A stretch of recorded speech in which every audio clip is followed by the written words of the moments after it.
জিলহজ মাসের 10 দিনের আমল নিয়ে শেখ সালেহ আল উসাইমিনের বক্তব্য।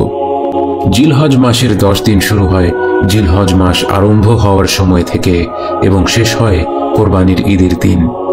এই দিনগুলোতে করা আমল সম্পর্কে নবীজি সাল্লাল্লাহু আলাইহি ওয়াসাল্লাম বলেন, এমন আর কোনো দিন নেই যে দিনগুলোতে করা ভালো কাজ আল্লাহর কাছে এই 10 দিনে করা ভালো কাজের চেয়ে বেশি প্রিয়।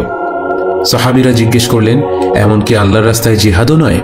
তিনি সাল্লাল্লাহু আলাইহি ওয়াসাল্লাম উত্তর দিলেন, আল্লাহর রাস্তায় জিহাদও নয়, শুধুমাত্র সেই ব্যক্তি ব্যতীত যে তার জান মাল নিয়ে আল্লাহর রাস্তায় জিহাদ করতে বের হয় এবং সব কিছু ত্যাগ করে। তাই আমি আমার মুসলিম ভাইদের এই চমৎকার সুযোগকে কাজে লাগানোর আহ্বান জানাই, এই 10 দিনে ভালো কাজ বাড়িয়ে দেওয়ার আহ্বান জানাই। যেমন কোরআন তেলাওয়াত করা, আল্লাহর যিকির আযকার করা, যেমন আল্লাহু আকবার, লা ইলাহা ইল্লাল্লাহ, আলহামদুলিল্লাহ, সুবহানাল্লাহ, দান সাদাকা করা, নফল রোজা রাখা, সব ধরনের আমল বেশি করে করার চেষ্টা করুন।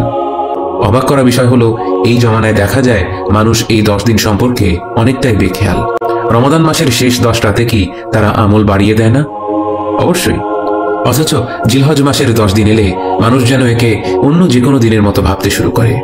মনে রাখুন, যে ব্যক্তি এই 10 দিনে আমল করা বাড়িয়ে দিল, সে নবীজি সাল্লাল্লাহু আলাইহি ওয়াসাল্লামের নির্দেশিত সুন্নতকে পুনরুজ্জীবিত করল।